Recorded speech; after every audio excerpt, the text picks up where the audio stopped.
सल्लु अलल हबीब सल्लल्लाहु अला मुहम्मद सल्लल्लाहु अलैहि वसल्लम। हमारे मौजूदा माशरे का एक अजीब व गरीब दिल खराश वाक़या सुनिए और हैरत से सर धुनिए कि वालिदैन की तरफ से सुन्नतों भरी तरबियत ना मिलने की सूरत में औलाद कैसे कैसे अनोखे कारनामे अंजाम देती है। चुनाचे शहर हैदराबाद पाकिस्तान के एक इस्लामी भाई के बयान का लुब्बे लुबाब है कि 2001 सीने ईस्वी में हमारे यहाँ एक बहुत बड़े सेठ का इंतकाल हो गया। लोग उसके आलिशान बंगले में जमा थे कि मरहूम का 19 साला बेटा जो कि एक मॉडर्न स्कूल में पढ़ता था कहीं जाने के लिए एकदम उजलत यानी जल्दी में उठा। किसी ने इस जल्दी का सबब दरियाफ्त किया तो कहने लगा मेरे वालिद साहिब मेरे साथ बहुत मोहब्बत करते थे। मैंने सोचा कि आखिरी वक्त अपने हाथों से इनकी कुछ खिदमत कर लूं। चुनाचे इनकी मैयत को जलाने के लिए मैं खुद लकड़ियां लेकर आऊंगा। यह सुनकर लोगों की हैरत की इंतहा ना रही कि इसका बाप तो मुसलमान था, फिर इसको जलाने के लिए लकड़ियां क्यों लेने जा रहा है। गौर किया तो अंदाजा हुआ इस नादान ने गैर मुस्लिमों की फिल्मों में लाशें जलाने के मनाजिर देख लिए होंगे, तो इसके जहन में यह बात बैठ गई कि जो भी मर जाए उसको जलाना होता है। इस फिल्में देखने के शौकीन को यह पता ही ना होगा कि मुसलमानों को जलाया नहीं दफनाया जाता है। बहरहाल इसके मरहूम वालिद की तदफीन कर दी गई। जब फिल्मों के इस खौफनाक मनफी असर यानी साइड इफेक्ट का ये वाकया उस इलाके के लोगों को मालूम हुआ तो इन्हें बड़ी इबरत हुई। कई नौजवानों ने जोश में आकर केबल काट डाली। कुछ अरसे तक यही सूरत हाल रही, मगर रफ्ता रफ्ता नफ्स और शैतान गालिब आए और केबल फिर से जोड़ लिए गए। यही हाल है।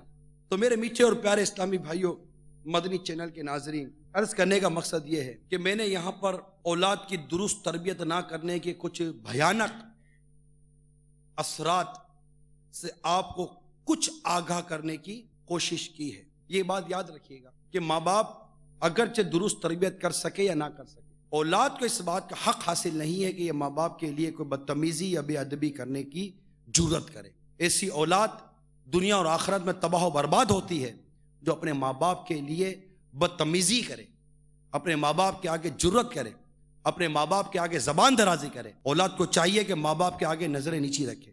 माँ बाप से उलझना, माँ बाप से लड़ना, माँ बाप से बदतमीजी करना, इसकी इजाजत औलाद को नहीं है। अगर जिसके माँ बाप जुल्म करें कि तेरा बच्चे मैं क्या करूं, मेरे वालिद साहब ने यूं किया, मैं क्या करूं, मेरी माँ ने यूं किया। अरे बदतमीज, इस तरह के जुमले बोलने की भी तुम्हें शरीयत ने इजाजत नहीं दी है। अपनी जबान को लगाम दो। औलाद को इजाजत नहीं है कि अपने माँ बाप के आगे नजर उठाए, बल्कि उस औलाद को बेअदब कहा गया है जो बाप के आगे चले। तो बाप के आगे चलना मना है तो तुम तो बाप के आगे जबान चलाते हो। इंशाअल्लाह दारुल मदीना दावत इस्लामी का मदनी माहौल, मदरसतुल मदीना, जामियतुल मदीना, ये आपके बच्चों को माँ बाप का मुत्ती और फरमाबरदार बनाएगा। इनको बताएगा कि हज़रत मूसा कलीमुल्लाह अला नबीना व अलैहि सलाम अल्लाह की बारगाह में अर्ज करते, या अल्लाह जन्नत में जो मेरा साथी होगा मैं उसको देखना चाहता हूं। तो इरशाद हुआ कि फला लक्कर हारे के पास जाओ, वो जन्नत में तुम्हारा साथी है। हज़रत मूसा कलीमुल्लाह नबीना व अलैहि सलाम वहाँ तशरीफ़ ले गए। उसने बड़ी मतलब के खुशी और मुसरत के साथ आपका इस्तकबाल किया और माशाअल्लाह सुभान अल्लाह, तो भाग जा गए, अल्लाह का नबी हमारे घर आए, सुभान अल्लाह। कुछ ही देर में अंदर से आवाज़ आई, करीबी एक बुजुर्ग लेटे हुए थे बड़ी उम्र के। तो उन्होंने हज़रत मूसा कलीमुल्लाह नबीना व अलैहि सलाम की बारगाह में अर्ज़ की कि हुज़ूर कुछ देर में मैं हाजिर होता हूँ। अब वो गए। एक बूढ़ा शख्स लेटा हुआ था, बिल्कुल बहुत बड़ी उम्र का था और ना उठ सकता था ना बैठ सकता था, कुछ भी नहीं था। वो शख्स गया, जाकर उसकी साफ सफाई की, उसकी खिदमत की, जो उसका एक रूटीन थी, और फिर वापस आया। जाते जाते इसने देखा कि वो बूढ़ा शख्स अपने होंठ से कुछ कह रहा है, मगर उसकी आवाज़ इतनी नहीं थी कि वो हर कोई सुन सके। फिर हज़रत मूसा कलीमुल्लाह नबीना व अलैहि सलाम सब देख रहे थे। आपने इरशाद फरमाया कि ये कौन है? उस लकड़हारे ने कहा, ये मेरे वालिद साहब हैं, मैं रोज़ाना इनकी खिदमत करता हूँ क्योंकि ये अब बूढ़े हो गए, बुजुर्ग हो गए, चल फिर तो सकते नहीं है, साफ़ सफाई वगैरह ये सब करता है और इनको खिलाना पिलाना दवाई जो भी खिदमत होती है मैं बजा लाता हूँ।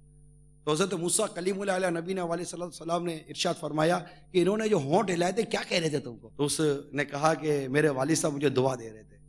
क्या? तो मेरे वालिद साहब दुआ देते हैं अल्लाह ताला तुझे जन्नत में मूसा अलैहिस्सलाम का रफ़ीक बनाए। तो हज़रत मूसा कलीमुल्लाह नबी ने अलैहिस्सलाम फरमाते हैं अब मैं समझ गया कि अल्लाह की बारगाह में इसके बाप की दुआ कबूल है। ये बाप की खिदमत है। माँ बाप ने बचपन में हमारे कपड़े धोए थे, हमारी नजासतें साफ की थी। आज जब इनको जरूरत पड़ती है तो औलाद घिन करती है। ये हालत हो गए, मैं मानता हूँ, मैं बाप भी हूँ, मैं बेटा भी हूँ। हालात बहुत बिगड़ गए, बिल्कुल जैसे माँ बाप ऐसा हो गए थे तो टिश्यू पेपर हो गए हैं। अपना काम निकाला और फेंक दिया। माँ बाप की कदर नहीं है, मैं मानता हूं, मगर यह हाल क्यों हुआ? औलाद ऐसी नाफरमान क्यों बन गई? हदीस में है कि बाप राजी रब राजी, बाप नाराज रब नाराज। आखिर बाप के आगे औलाद बदतमीजी क्यों करती है? माँ के आगे आखिर बेटी जबान क्यों चलाती है? इसकी जबान लटकती नहीं है क्या? इसलिए औलाद को बड़ा करते हैं माँ बाप कि ये बड़े होकर माँ बाप को उठाकर बाहर फेंक दे। औलाद को ऐसा नहीं होना चाहिए। और इंशाअल्लाह ताला दावत इस्लामी आपके बच्चों की ऐसी तरबियत करेगी, मगर कुछ ताउन आपका भी चाहिए। सल्लल्लाहु अलल हबीब सल्लल्लाहु अला मुहम्मद सल्लल्लाहु अलैहि वसल्लम।